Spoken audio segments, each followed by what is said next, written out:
이거 안 켜놨네요. 네, 아직 네 미흡합니다. 그런데 네 이제는 네 빨리빨리 서둘러서 네 일단 검찰이 제 가족을 몰살했습니다라는 네 그 의혹이 네 2019년 네, 3월 13일부터 끈질기게 제기하고 있는 네 검찰 비리 피해자가 분명히 존재한다는 네 그것부터 그리고 네 인정받아야 돼요. 그리고 또 네 작품이 저자의 동의 없이 전매될 수 없다는 거를 예 인정받기 위해서 30년을 한결같이 네 지극정성으로 노력했건만 단 한 분도 그건 아니다라고 말씀 안 해주시고 그냥 네 다 네 몰라 꺼져로 시종 일관했다는 것도 네 대단히 중요한 대목입니다. 대한민국의 사법정의 사회정의가 왜 어떻게 왜 이렇게 네 완전 무결하게 그냥 예 말살됐는지 예 몰살했는지 분명히 말해주는 대목이에요. 네 30년 전부터 네 그 어느 누구도 네 작품은 저자의 동의 없이 전매될 수 예, 없다는 것을 인정해 주신 분이 없어요. 예, 없어요. 네, 딱 한 번 있어요. 네, 언제냐면은요, 2017년. 네, 문재인 정부 네 저기 출범하면서 그 광화문 마당에 예, 광화문 광장에 꾸렸던 네 그 민원광장, 청원광장에서 예, 딱 한 번 네 제대로 예, 제 말을 들어주셨고.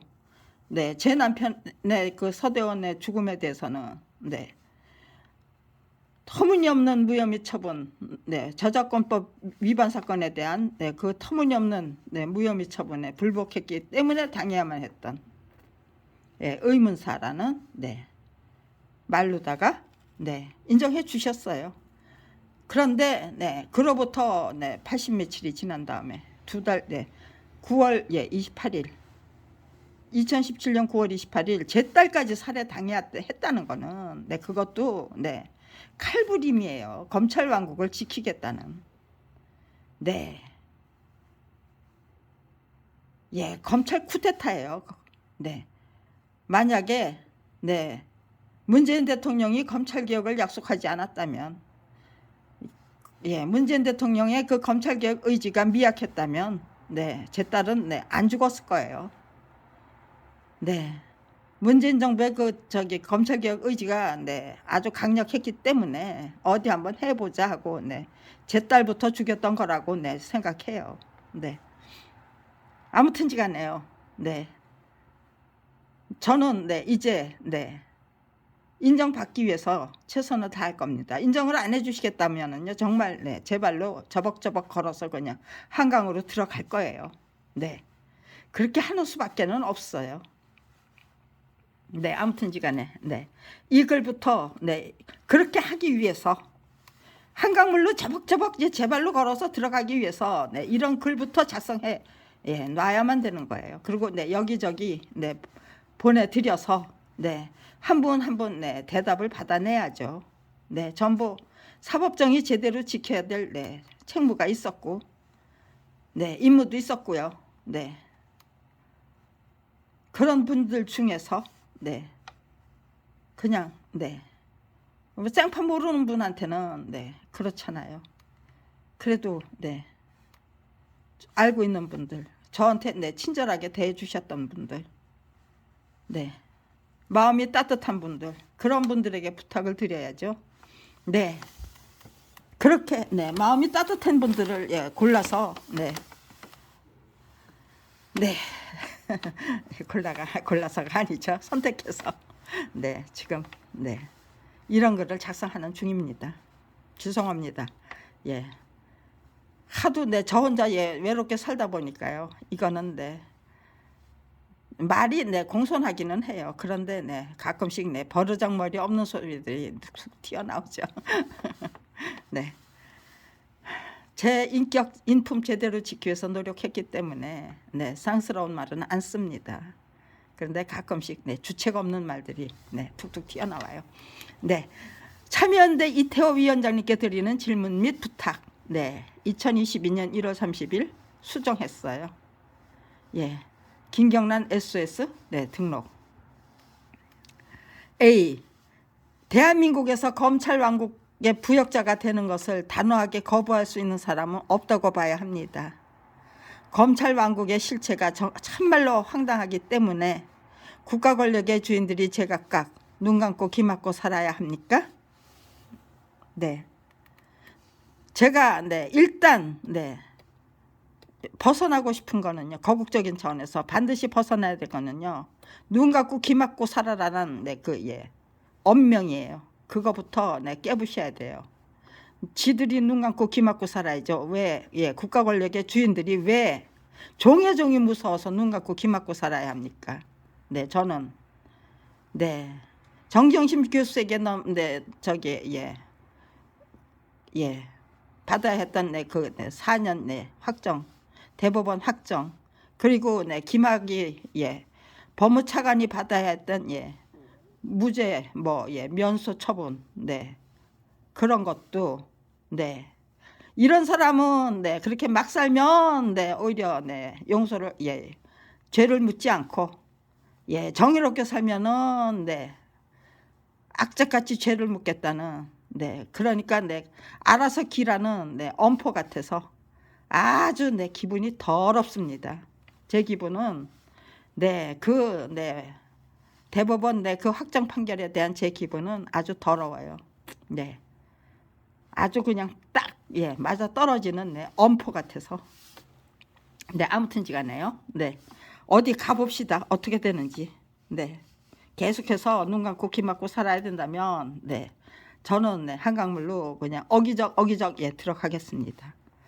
안녕하십니까. 올해도 복 많이 받으시고 위원장님이 하시는 일에 만복이 깃들기를 간절히 기원하면서 위원장님께 상당한 부담이 될 것이 분명한 글을 작성하려고 합니다. 장장 30년이나 별러야 했던 참으로 각별한 우국충정위원이 부디 해량하여 주시기 바랍니다. 제가 이태호 간사님을 처음 만났던 것이 1996년경이었을 것 같습니다. 검찰이 작정하고 조작했던 저의 무고죄가 대법원에서 유죄로 확정됐을 때 정말 웃겨요. 제 무고죄도 정말로 웃기는 재판이었어요. 제가 참여연대 회의실을 빌려서 단식투쟁을 시작했기 때문에 유죄판 확정된 후에 단식투쟁 시작했어요. 사무실에 야전 침대를 펴놓고 잠자면서 일하던 이태호 간사님과 만나게 됐던 것입니다. 복사용지만 구입하면 한밤중에 복사기를 쉬지 않고 돌릴 수 있을 정도로 간사님이 적극적으로 배려해 주셨기 때문에 고맙기 이를 데 없었습니다. 주무시는데 너무 시끄러운 것 아닌가요? 이렇게 염치가 없어도 되는 것일까요? 등등 남의 사무실 복사기를 뻔뻔하게 악착같이 돌려대면서 밤새도록 송구해서 몸둘 바를 모르던 저에게 청년 이태호는 참으로 속 깊은 젊은이였습니다. 참여연대 회의실을 빌리기 전에 고인이 되신 박원순 사무처장님은 김경란 씨가 회의실을 쓰겠다고 하면 거절할 수 없지요. 사법 제자리 놓기 시민모임의 발족식이 끝난 후에 쓰십시오 라고 분명히 허락했었습니다. 그러나 저를 내쫓으라는 지령인지 부탁인지가 떨어졌던 것 같습니다. 만약 저를 내쫓지 않고 품어주셨다면 참여연대에서 어떤 일이 벌어졌을 것인지를 제가 분명히 알고 있습니다. 저는 검찰이 작정하고 조작한 무고죄로 감옥까지 갔다 온 사람입니다. 게다가 제가 선임한 변호사에게 어려움이라는 주문을 걸어서 민사소송 소장과 헌법소원 보충서를 제출할 수 없도록 만들어 버리는 등등 사사건건 고비고비 제 주변 사람들 모두 검찰 부역자와 하수인으로 마구 부려먹는 지경이었건만 그들이 얼마나 무지막지한 족속들인지를 참여연대에서 쫓겨야만 했던 과정을 통해 새삼스럽게 알아차릴 정도로 저는 아둔하고 미련한 인간이었습니다. 물론 쫓겨날 때는 섭섭했습니다. 그러나 뒤늦게 곰곰이 분석해 보니 겨우 2, 3일 고생하고 제가 반드시 챙겨야 할 결실을 확실히 챙겼던 것이 분명했기 때문에 내쫓더라 참여연대 까지 하수인으로 동원했어. 부당하기 짝이 없는 명령을 내려서 시민단체는 검찰의 밥이더라. 그런 것들 제대로 챙겼잖아요. 2, 3일도 고생 안 하고요. 시작했다가 그냥 이틀 밤 잤나? 3일 밤 안 잤을 거예요. 그러니까 2박 3일. 2박 3일 했을 거예요. 단식투쟁. 그건 단식도 아니죠.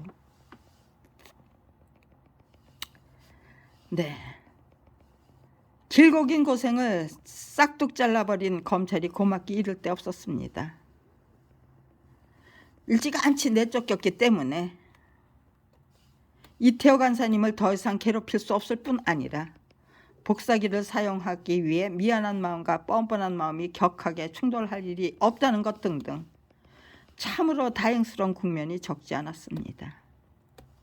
참여연대 사무실에서 한밤중에 염치 없이 복사기를 사용해야만 했던 그 당시의 저 자신과 그로부터 24년이 지난 지금 이 순간의 저 자신은 여전히 미련하고 우둔할 것 같습니다.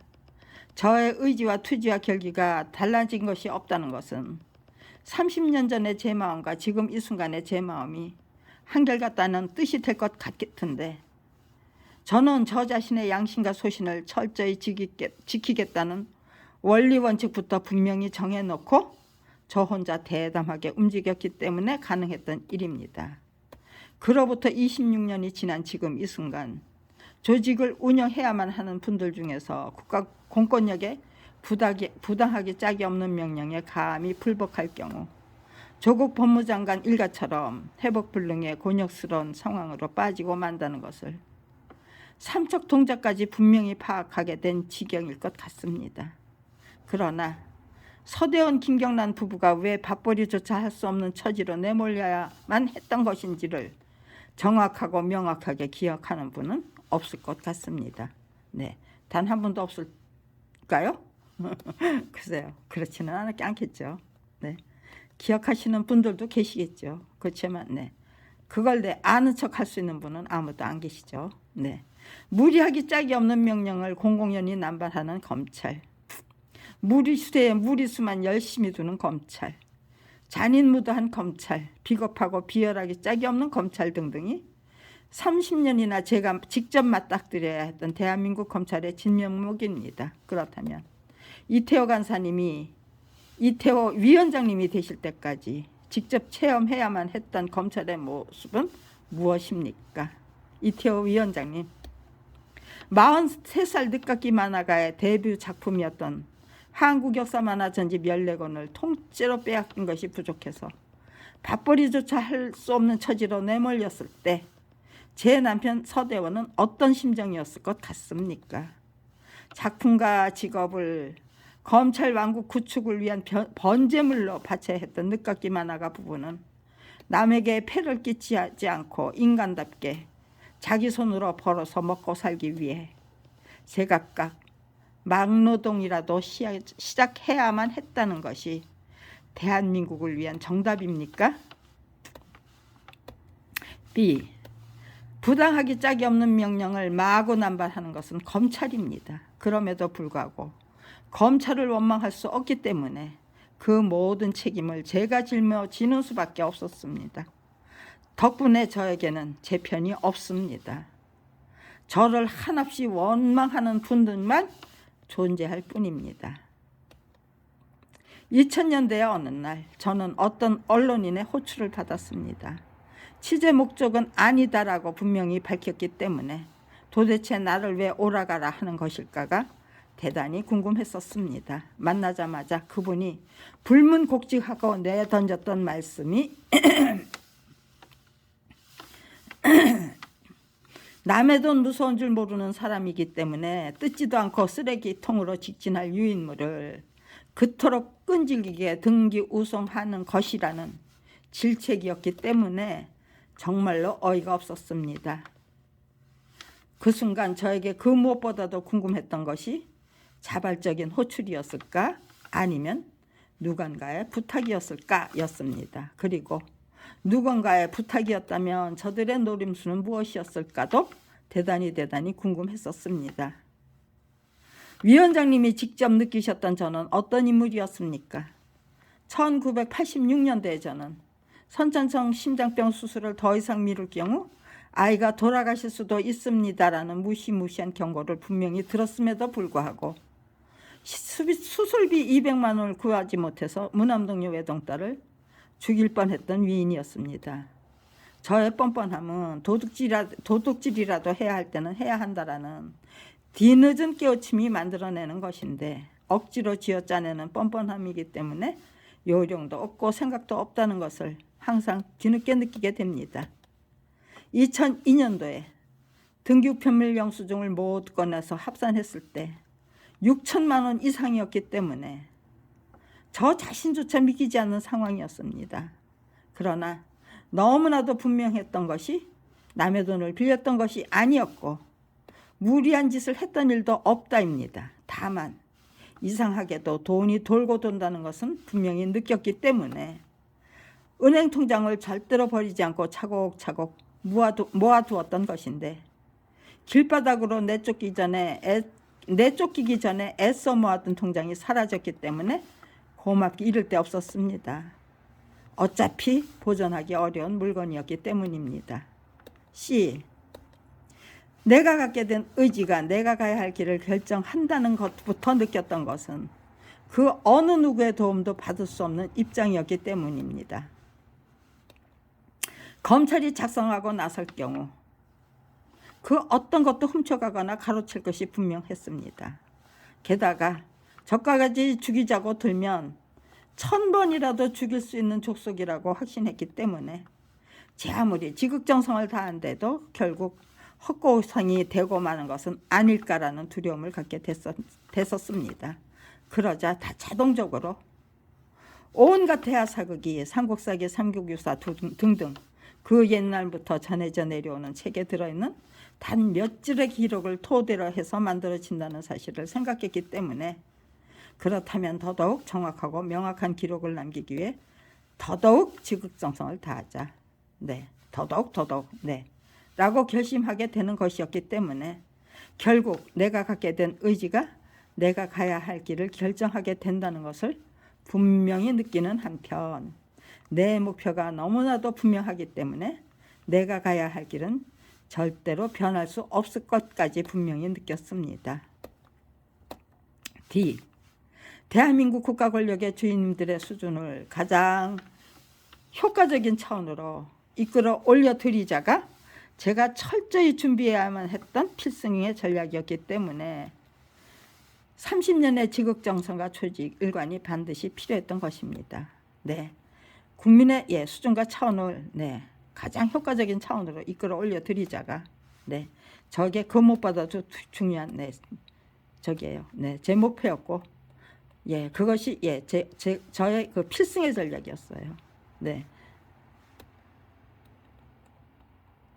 절대로 패배할 수 없는 전략이더라고요. 이렇게 생각하고 저렇게 생각해도.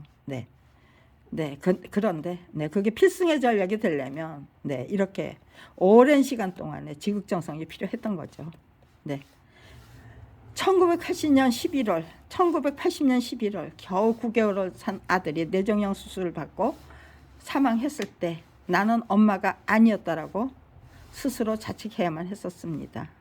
그럼에도 불구하고 나 자신부터 철저히 개조해야 한다는 것은 생각조차 하지 못하는 문난이었기 때문에 책임 전가를 위해 무던히 애를 써야만 했었습니다. 그러나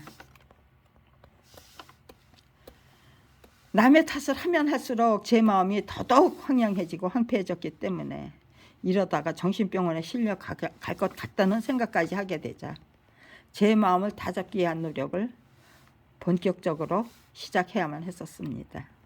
우연인지 필연인지 정신병원으로 실려갈 수는 없잖아요. 김경란 자존심이 있지. 자존심이 원치 있으세요. 정신병원에 정신과 의사하고 상담하고 약 먹고 그런 거는 죽으면 죽었지 못하겠더라고요. 그러니까요. 저 스스로 네, 저 자신을 다잡아야만 했던 거죠. 네. 우연인지 필연인지 시중에 팔리는 처세술 책을 모아서 100 미만 곤란한 책을 만들어 보자라는 제안이 들어왔기 때문에 이참에 나를 똑똑하고 똘똘한 인간으로 이끌어줄 책을 만들어 보자라고 작정했던 것인데, 때마침 임신을 했기 때문에 가장 효과적인 태아 교육까지 심중에 품게 됐었습니다. 그래서 네, 저 자신만 네, 똘똘해지기 위해서도 지극정성을 다해야 되는데 네, 제 자식까지 태아까지, 복중에 있는 태아까지 생각했기 때문에 더더욱 지극정성을 다했었어요. 네. 그래서 네, 목표는 좋을수록 많을수록 좋다는 것도 네, 느꼈어요. 높을수록 좋고 많을수록 좋다. 네, 이것저것 다 네, 끌어다 붙이면 네, 더더욱 지극정성을 더하게 되겠다. 네, 그런 생각을 했던 거예요. 청계천과 대학가에 있는 헌책방에서 50권 이상의 책을 성심성의를 다해 골라내는 한편, 네, 이거 책 만드는 대가로 받은 돈이 150만 원이에요. 그런데 네, 책을 저기잖아요. 네, 70권 이상, 70권 정도 샀어요. 차비 들고 뭐 점심 사 먹고 네, 돈 다 썼죠. 뭐 모자랐죠. 근데 네, 저 자신을 똑똑하게 만들기 위한 책이었기 때문에 네, 제가 네, 저게요. 네, 한 번씩 네, 다 훑어봐야 될 그 저기는 네, 다 네, 찾아보고 싶었어요. 그래서 네, 부족하다고 그랬으면 또 나갔을 거예요. 그런데 네, 한 70권 정도 보고 나니까요. 아마 네, 2권인가 3권, 68권인가 67권인가 아마 그렇게 사왔던 것 같아요. 네, 이 정도면 됐다, 충분하다. 네, 그런 생각이 들더라고요. 청계천과 대학가에 있는 헌책방에서 50권 이상의 책을 성심성의를 다해 골라내는 한편, 교보문고에서 15권의 책을 구입한 저는 그 많은 책을 제대로 독파하기 위해 지극정성을 다하는 등등, 저에게 부족했던 것이 무엇이었으며 네, 뭐가 잘못됐으며 또 네, 저를 어떤 인간으로 개조할 것인지를 제대로 파악하기 위해 무던히 노력해야만 했던 것인데, 그 당시 제가 감당하자 했던 역할은 자료 수집 및 분류 작업 뿐이었습니다.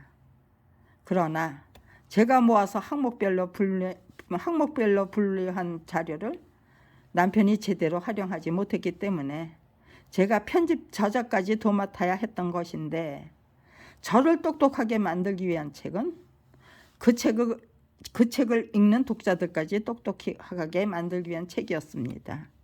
기획 의도가 순수한 데다 절박하고 절실한 심정으로 지극정성을 다했기 때문인지 1985년도에 저자 표시가 말살된 상태로 발행된 신념 153은 1990년까지 26세가 발행됐기 때문에 나도 책다운 책을 만들 수 있다라는 네, 그러니까요. 5년 동안 네, 26세가 발행이 된 거예요. 네, 나도 책다운 책을 만들 수 있다라는 자신감을 갖게 됐었습니다.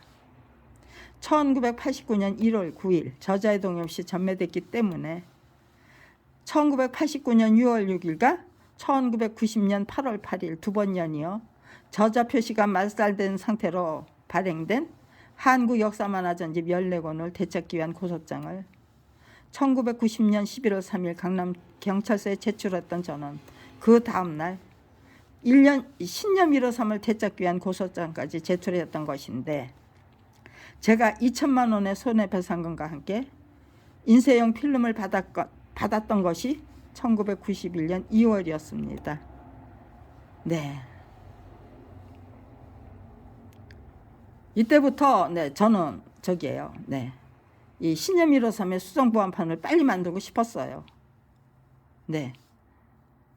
네, 근데 네, 지금 네, 그 부분은 네, 아직 네, 표현을 못했어요.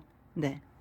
42살 늦깎이 만화계의 데뷔 작품이었던 한국 역사 만화 전집 14권을 가로챈 거물출판사가 검수를 매서해서 무혐의 처분을 받아내는 방식으로 처리해 버렸기 때문에 저희 부부는 밥벌이조차 할 수 없는 처지로 내몰려야만 했던 것입니다. 1989년 1월 기획사로부터 서 선생이 그린 역사 만화를 동서문화산지 어딘지에 넘겼는데 그쪽에서 서 선생 이름을 빼버릴 것 같다라는 뚱딴지 같은 연락을 받고 저작권법이라는 책부터 사왔는데 저는 하얀 것은 종이 까만 것은 글씨라고 저 혼자 한탄하는 수밖에 없었습니다. 도대체 무슨 말인지 알아들을 수가 없더라고요. 알아들을 수 없었던, 이해하기 어려웠던 이유는 그들만의 어려운 문자로 표현하기 때문에요. 법에 대해서 알면은 엉터리 법집행 법운영 못하기 때문에 법은 어려운 거야. 어려워. 나는 알 수가 없어. 그렇게 나가 떨어지라고. 법률 용어는 아주 대단히 자기들만의 그 언어로 표현이 돼 있대요. 그런 것 모르니까요. 내가 무식한가 했죠. 게다가 밥벌이조차 할 수 없는 체질로 내몰렸다는 사실을 분명히 알게 된 그 순간 내가 만든 책대로 똑똑하고 똘똘하게 싸워서 이길 경우 신념 1호선대로 싸워보자예요. 똑똑하고 똘똘하게. 책 만드는 과정을 통해 배운 지식은 실사구시의 지혜 및 전략으로 진화될 것이 분명했었습니다. 밥벌이조차 할 수 없게 된 처지에서 검찰왕국을 상대로 한 정면전쟁을 시작해야만 했기 때문에 저는 고생문이 활짝 열리게 될 것이라고 판단했던 것인데 열심히 배우고 익히고 깨우치기 위한 노력을 본격적으로 시작했던 꼴이었기 때문에 신나는 모험과 탐험을 신명나게 즐기는 것 같았습니다. 참으로 신기하고 신비로운 국면이 분명했기 때문에 이토록 바람직한 국면이 본격적으로 펼쳐지는 원인을 제대로 찾기 위해 심사숙고했던 것인데 제가 찾게 된 답이 신념 153은 나 자신부터 확실히 개조하기 위한 책이었습니다. 그러니까요. 대한민국 국민을 제대로 개조하기 위한 책을 만들어 보자. 그렇게 결심했던 거죠. 그래서 제대로 배우고 익히고 깨우치고 제대로 통찰하고 성찰하고 또 제대로 쉽게 논리정연하게 일목요연하게 간단명료하게 설명하는 쉽게 이해할 수 있는 책으로 거기다 정말 감독을 잔뜩 부어드리려면 정말 지극정성으로 노력한 그 흔적이 여기저기 묻어나야 돼요. 이런 건 참 힘들었을 것 같다. 그런 게 제대로 표현될 수 있는 거겠죠. 그냥 있는 그대로 사실 그대로 솔직하게 표현하다 보면은요.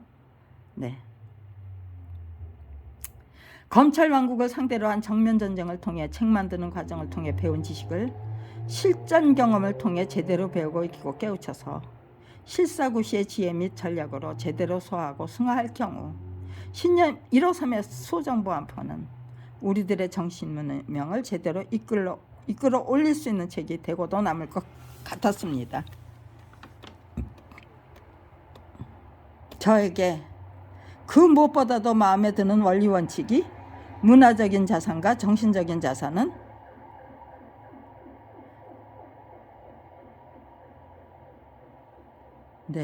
시끄럽네요.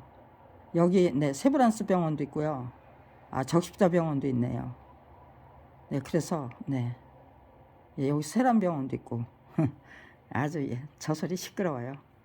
저에게 그 무엇보다도 마음에 드는 원리 원칙이 문화적인 자산과 정신적인 자산은 나눌수록 커지는 법이기 때문에 오병이어의 기적을 충분히 만들어낼 수 있다는 점이었습니다. 그 말의 의미는 내가 나 자신의 개조 작업에 거뜬히 성공했던 것처럼 눈 감고 귀 막고 살아야만 했던 대한민국 국가 권력의 주인님들이 거국적인 차원에서 시작되는 자기 자신의 개조 작업에 거뜬히 성공할 수 있다는 뜻이 분명했기 때문에 검찰을 상대로 한 정면 전쟁을 통해 저 자신부터 더더욱 지극정성으로 열심히 배우고 익히고 깨우치고 싶었습니다. 그리고 그 어느 누구나 충분히 이해하고 납득할 수 있도록 간단명료하고 일목요연한 이치로 제대로 설명하는 실력과 능력을 제대로 갖추고 싶었습니다. 우리 국민의 수준을 제대로 이끌어 올려 드리기 위한 노력에 초점을 맞추자 부족한 실력으로 성급하고 다급하게 서두를 수가 없었습니다. 결국 멀리 돌아서 가는 길이 분명히 정해진 목표에 가장 빨리 도달하기 위한 전략이 될 것이라고 판단하자 온갖 반칙과 변칙을 총동원해서 성급한 결말을 수단 방법 가리지 않고 방해하는 검찰 왕국이 고맙게 이를 데 없었던 것인데, 드디어 이 같은 글을 작성했다는 것은 거국적인 차원의 각성과 분발이 충분히 가능할 뿐 아니라 거국적인 차원의 공감과 소통까지 충분히 가능한 수준에 이르렀다는 뜻입니다. 그렇다면 우리 국민의 간절한 염원이 무엇입니까? 대한민국 국가 권력의 주인이 분명한 우리들이 제각각 알아서 기기 위해 제각각 알아서 눈 감고 귀 막고 사는 것이 우리들의 간절한 염원입니까? 네, 만약 사는 길을 찾기 위한 노력을 시작했던 것이었다면 형편없이 상하는 자존심 때문에 석 달을 버티는 것조차 어려웠을 것 같습니다. 죽고자 하면 살고 살고자 하면 죽게 된다는 명언부터 생각했기 때문에 죽어도 대한민국은 반듯하게 구해놓고 싶었습니다. 그래서 화랑간창이 되는 길을 30년을 한결같이 지극정성으로 모색해야만 했던 것인데, 그렇다면 지금 이 순간 저는 사는 길을 지극정성으로 모색해야만 합니까? 아니면 검찰이 개가천선을 하는 그날까지 계속해서 화랑간창이 되는 길을 끈질기게 모색해야만 합니까? 위원장님, 대한민국을 위해 가장 정의롭고 진실한 선택이 무엇입니까? 저는 용두사미가 되는 것을 절대로 용납할 수 없기 때문에 저 자신부터 끝까지 목숨 걸고 최선을 다하겠다는 의지로 임하려고 합니다. 완벽할 정도로 실종된 사법정의와 사회정의를 똑바로 세워야 할 책임이 있는 분들부터 끝까지 지극정성으로 임해 주실 것을 간곡히 부탁드리면서 이만 줄이겠습니다. 부디 건강하시고 행복하소서. 2022년 1월 30일 검찰 비리 피해자 김경란 올림. 네, 아직 완성된 글은 아니에요. 근데 그냥 이제는 빨리빨리 서둘러야 돼요. 저한테 여간비가 없어요. 그래서 우물쭈물할 시간이 없어요. 그래서 일단 등록하려고 합니다.